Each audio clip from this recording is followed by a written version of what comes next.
എല്ലാവർക്കും നമസ്കാരം. ഭഗവത്ഗീത സംഗ്രഹം, അധ്യായം 2, സാഖ്യയോഗം, ഭാഗം 1. സമർപ്പണം ശ്രീ PMN നമ്പൂതിരി.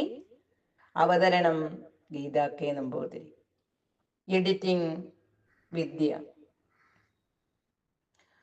അർജുനൻ യുദ്ധവിമുഖനായി തീർന്നതിനു ശേഷം എന്താണ് ഉണ്ടായത് എന്ന് സഞ്ജയൻ വീണ്ടും ധൃതരാഷ്ട്ര മഹാരാജാവിനെ പറഞ്ഞു കേൾപ്പിക്കാൻ തുടങ്ങി.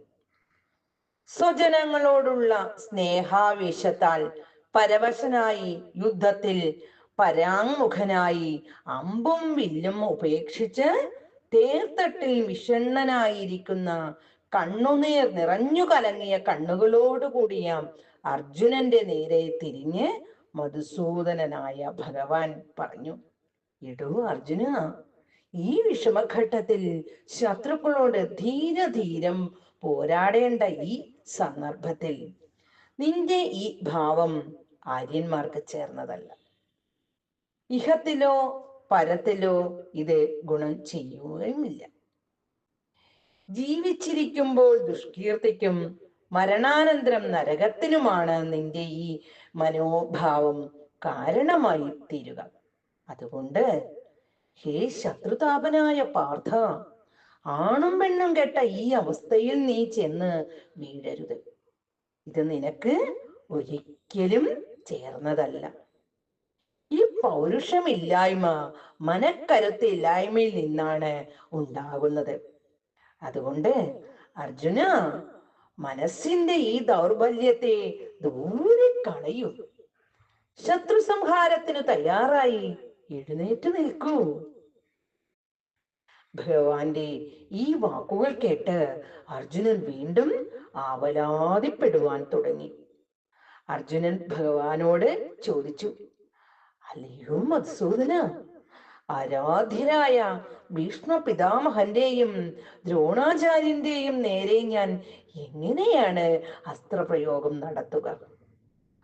ആ മഹാപാപം ചെയ്യുന്നതിനേക്കാളും മഹാനുഭാവന്മാരായ ഗുരുനാഥന്മാരെ കൊല്ലുന്നതിനേക്കാളും കേവലം ഭിക്ഷാന്നം കൊണ്ട് ജീവിക്കുന്നതാണ് അഭികാമ്യമെന്നാണ് എനിക്ക് തോന്നുന്നത്.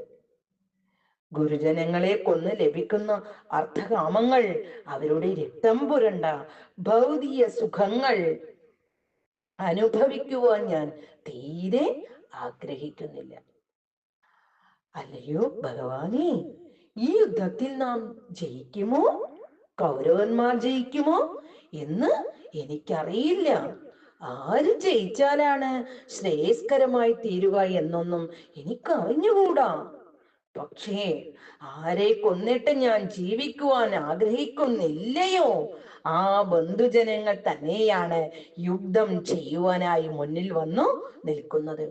അതുകൊണ്ട് അല്ലയോ കൃഷ്ണ, ജ്ഞാനവും ധർമ്മബോധവും എല്ലാം പോയി എൻ്റെ മനസ്സ് ആകെ കർത്തവ്യ വിമുഖമായി തീർന്നിരിക്കുന്നു. അതുകൊണ്ട് എന്താണ് എനിക്ക് ശ്രേയസ്കരമായിട്ടുള്ളതെന്ന് തീർച്ചപ്പെടുത്തി പറഞ്ഞു തന്നാലും. ഞാൻ അങ്ങയുടെ ശിഷ്യനാണ്, അങ്ങയെ ശരണം പ്രാപിച്ചവനുമാണ്. അതുകൊണ്ട് വേണ്ടത് എന്താണെന്ന് എനിക്ക് ഉപദേശിച്ചു തന്നാലും. ഐശ്വര്യ സമൃദ്ധമായ രാജ്യം മാത്രമല്ല, സ്വർഗാധിപത്യം കെട്ടിയാൽ പോലും ഇന്ദ്രിയങ്ങളെ ചുട്ടിരിക്കുന്ന ഈ ദുഃഖത്തിന് നിവൃത്തി ഉണ്ടാകുമെന്ന് തോന്നുന്നില്ല. അതിനാൽ ഈ ദുഃഖ പരിഹാരത്തിനുള്ള ഉത്തമ മാർഗം ഉപദേശിച്ചു തന്ന് എന്നെ അനുഗ്രഹിക്കണമേ. ഹരേ കൃഷ്ണ.